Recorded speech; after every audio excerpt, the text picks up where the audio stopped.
ସାମ୍ବାଦିକ ସମ୍ମିଳନୀ ଡାକିଛନ୍ତି ଦୀର୍ଘ 9 ବର୍ଷ ହେଲା ଯୋଉ ମହୋତ୍ସବ କରି ଆସୁଥିଲେ ତ ଗୋଟେ ରାଜନୈତିକ ମଧ୍ୟରେ ଆପଣ ଯାହା ଅଭିଯୋଗ କରୁଛନ୍ତି ଚଳିତ ବର୍ଷର କାର୍ଯ୍ୟକ୍ରମ କଣ ରହିଥିଲା ଏବଂ ବର୍ତ୍ତମାନ ତାର ସ୍ଥିତି କଣ ଅଛି ଆମେ ମଧ୍ୟ ଦେଖିଲୁ ଆଜି ଆପଣମାନେ ଏକ ଆନ୍ଦୋଳନାତ୍ମକ ରୂପ ମଧ୍ୟ ନେଲାଣି ମହୋତ୍ସବକୁ ନେଇକି ପୁରା ଘଟଣା କଣ ଆଜ୍ଞା?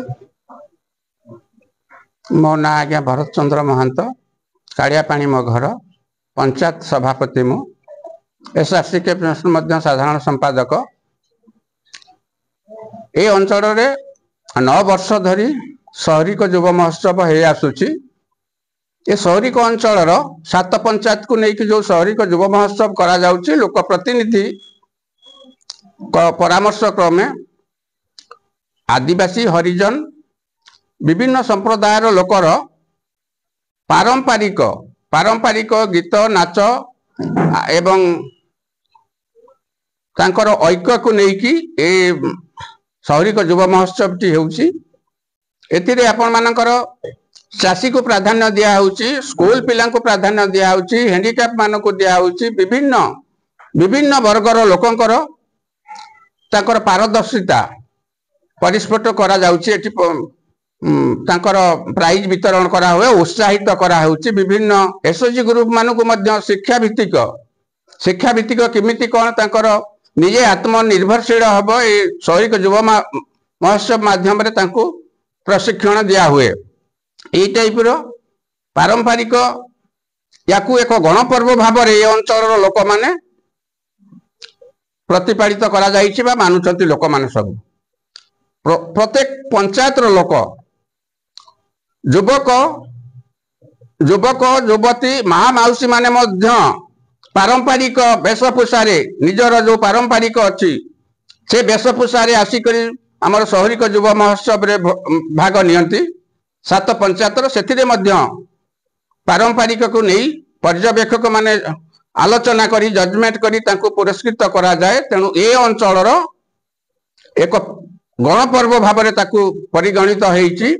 आमर ये शहरिक युव महोत्सव टी मध्य शहरिक ना रे एक रजिस्ट्रेशन मध्य करा जाइची। आपण माने जानुथिबे देखुथिबे ये होची आम शहरिक युव महोत्सव रजिस्ट्रेशन। दीर्घ वर्ष धरी आम माने जो याकू पालन करी आसुचु ए वर्ष किंतु टिके आमे व्यतिक्रम देखिबा को पाइलु आज्ञा। ये शहरिक युव महोत्सव को साहाय्य सहयोग प्रशासन ओएनसी कर्तृपक्ष टिके अवहेला करुची। दीर्घ दिन धरी 3 मास होला धरी ये शहरिक युव महोत्सव कर्मकर्ता माने जो माने आपनकर अछंती सरपंच समिति जिला परिषद एवं ए अंचल बुद्धिजीवी आदिवासी समस्त मुरबी माने मध्य ओएमसी कर्तृपक्ष को अनुरोध करते लिखित आकार देते आज्ञा।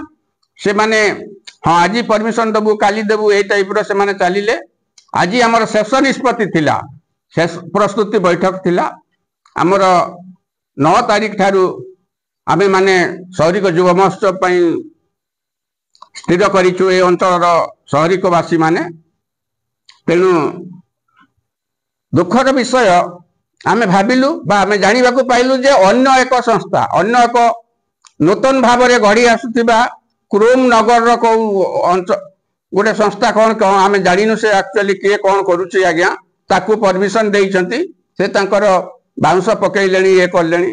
तेणु ए अंचलवासी ए शहरिक अंचलवासी ए 7 पंचायत समस्त दुखित एवं मर्माहत। तेणु आपण माध्यम आम सरकार को जनाऊँ ओएनसी कर्तृपक्ष को अनुरोध करुचु आज्ञा ए टाइप व्यतिक्रम करंतु नहीं। जदि से दिन आम शहरिक युव महोत्सव कार्यक्रम को बाधा प्राप्त हुए, जदि किसी अप्रीतिकर घटना घटे ताहले मु भाबिबी आपण माध्यम सरकार को जनाऊँची एथिरे प्रशासन दायी रहिबो, एथिरे ओएनसी कर्तृपक्ष दायी रहिबो। तेणु ए अंचल को शांतिपूर्ण भाव में रखिबा पई मु आपण माध्यम अनुरोध करुच्ची जे शहरिक युव महोत्सव को अनुमति दियंतु एवं सेटारे शहरिक युव महोत्सव जेमिति ए अंचल माँ माउसी माने गरीब आदिवासी हरिजन माने से माने जेमिति उपभोग करुतिले, शहरिक युव महोत्सव को जेमिति उपभोग करतिले सेमिति माने पुनर्बार उपभोग करंतु। तेणु विशेष किछि कहबी नै। आउ थरे अनुरोध करबी आम ओडिसा रो मुख्यमंत्री मोहन माझी पाखे ये आपत्ति मोर रहा ये सहरिक अंचल युव महोत्सव ये अंचल जो आप जो कहते अस्मिता कथा ये अंचल अस्मिता को आपण माने बजाई रखंतु एवं सम्मान दे ये अंचल सहरिक युव महोत्सव को आपण माने अनुमति दे ये अंचल शांतिपूर्ण भाव में जमी युवक युवकी माने ये अंचल छात्र युवक वृद्ध समस्त को आपण मानकर ये सहरिक युव महोत्सव को अनुमति दियंतु एवं मु विशेष किसी कहबी नहीं आउ थे जेहेतु ओडिशा सरकार ओडिया अस्मिता को सम्मान देउछंती ये सहरिक युव महोत्सव आम 7 पंचायत सहरिक अंचल अस्मिता को मध्य सम्मान दे सहरिक युव महोत्सव को अनुमति दियंतु एति कही रहउछि। वंदे उत्कल जननी।